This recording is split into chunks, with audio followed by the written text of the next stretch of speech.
Hello everyone, welcome to my channel. I hope everyone is having a wonderful day. Before starting the video, please go ahead and hit the subscribe button and give this video a like up. The Young and the Restless. Holden helps Claire, Chelsea and Adam compare notes, and Kane surprises Audra and Kyle. All products and services featured are independently chosen by editors. However, soaps.com may receive a commission on orders placed through its retail links, and the retailer may receive certain auditable data for accounting purposes. At Crimson Lights, Holden finds Claire sitting alone and asks if she's okay. "How's your dad doing?" She says, "He passed away." Holden tells Claire he's sorry. Claire tells him not a lot of people know. She hasn't been able to get in touch with any of the people in France. Hesitating, she tells Holden that she likes to think Kyle can sense that she needs him and that he needs to come home. Holden's sure Kyle would be there if he could. He tells Claire he lost his dad a few years back, cancer. He didn't even talk about it to Damien. It's still too painful. Claire guesses they were close. Holden says he was his best friend, the one person he could count on. Claire tells him she only found Cole recently, but it felt like they'd known each other their entire lives. It's hard to believe she'll never see him again. She tears up. Holden urges her to get her feelings out. He warns the pain becomes more tolerable, but never really goes away.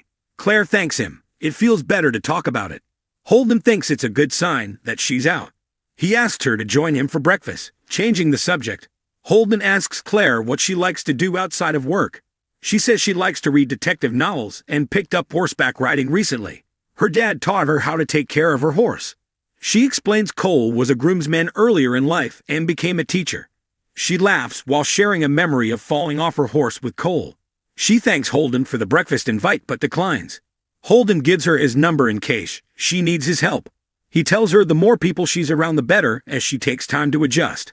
He's leaving when she stops him. Actually, breakfast sounds nice. In France, Kyle and Audra debate about ideas for their campaign. She reminds him she's on a budget. He smells her perfume and remarks, "Damn." She lets him have a closer inspection until Kane appears and interrupts.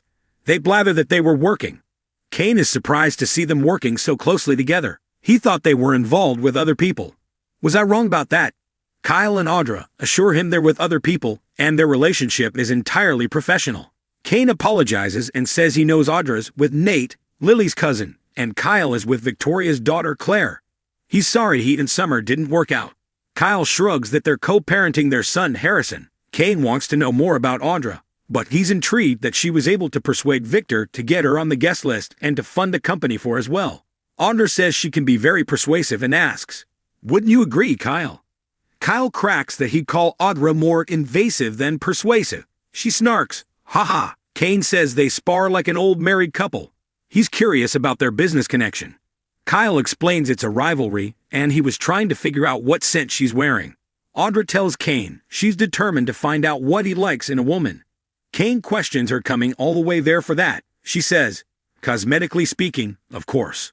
She asks if he remembers the pitch she sent him. Aristotle Dumas, man of mystery, publicly declaring the winner.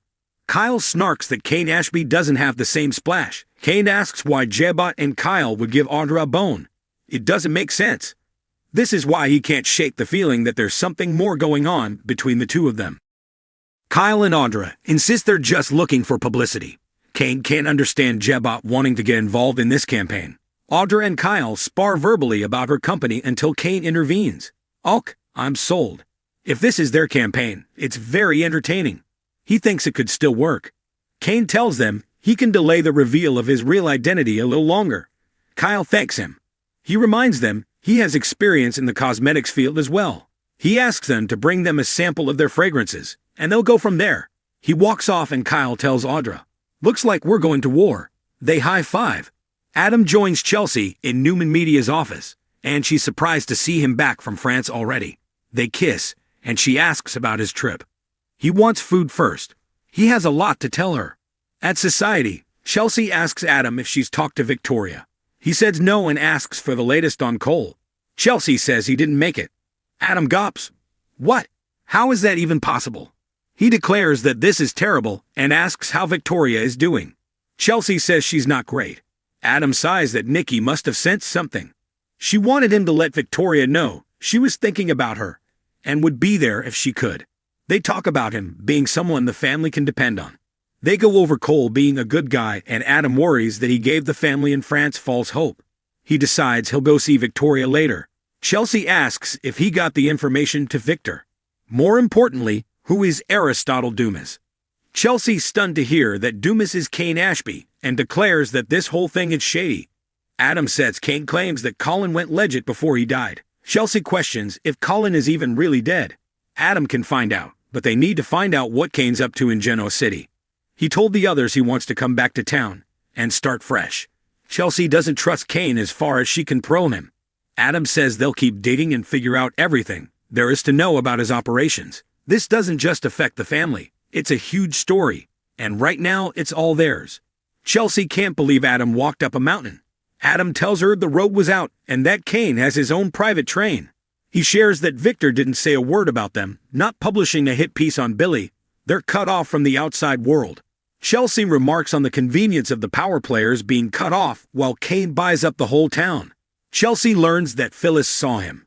It couldn't be helped, but he hopes Nick will convince her to keep her mouth shut. Adam muses that he'd like to reveal that Dumas is Kane today, but he won't do it. He needs to be stopped, not publicized. Chelsea is impressed by his new family-first priorities. Adam says the good news is that Billy and Sally are stuck there too. They can't get a jump on them. They need to find out who Kane's point person is in Genoa City. Holden and Claire walk in and Chelsea smiles. I think I already know who that person is. Chelsea tells Adam that Holden Novak used to work for Damien and Lay. She checked him out. Adam asks what she learned about him. Chelsea says he has a history with Audra Charles. She reveals that after Adam left, Holden dug for information from her in a very flirty way. She approached him claiming he needed a new career path. Before that, she saw him huddled with Kane in a very serious conversation. He's an operator and a shark in the water. If Kane has a spy in Genoa City, her money's on Holden. Chelsea greets Claire and Holden, and Adam tells Claire he just heard about her dad. He's so sorry. Claire's glad to hear he's going to stop by and see Victoria. Adam introduces himself to Holden, who says he's a big fan of Newman Media. Chelsea says he's a big fan of a lot of businesses in Genoa City. Adam asks him about Damien and Dumas. Holden says Dumas fired him out of the blue and he and Damien aren't exactly buddies these days. Adam questions Damien not finding a place for Holden at Winters and offers to put in a word for him with Devon. Holden shuts this down, saying he's considering other options. Adam asks if he knows anything about Damien and the others flying off to France to meet Dumas.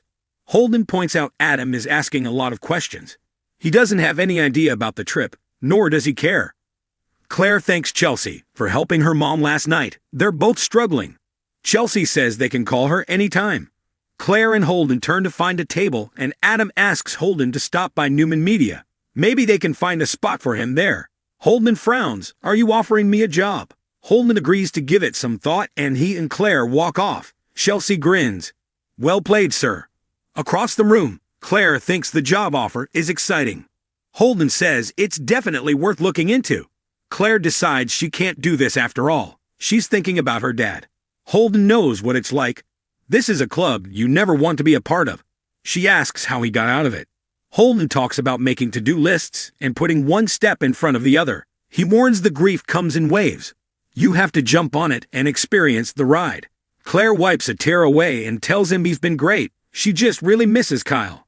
In France, Kyle and Audra decide to have a celebratory drink in the train car. They go into her room and close the door. Adam and Chelsea return to Newman Media and discuss Holden lying about having met Dumas. That's one strike. Being with Claire is another. Holden's a player. Chelsea's sure Claire can look out for herself. In society, Holden is sure Kyle misses Claire too. She complains that it's not just that he's nice. It's that he's with Audra. They dated for a while. Holden sighs that Audra is a force of nature. He asks, how much do you trust Kyle? She says, completely. He tells her she shouldn't be worried at all then. Claire looks wary. In Audra's room, she pours bubbly and she and Kyle toast to getting everything they want. They drink and she moves closer.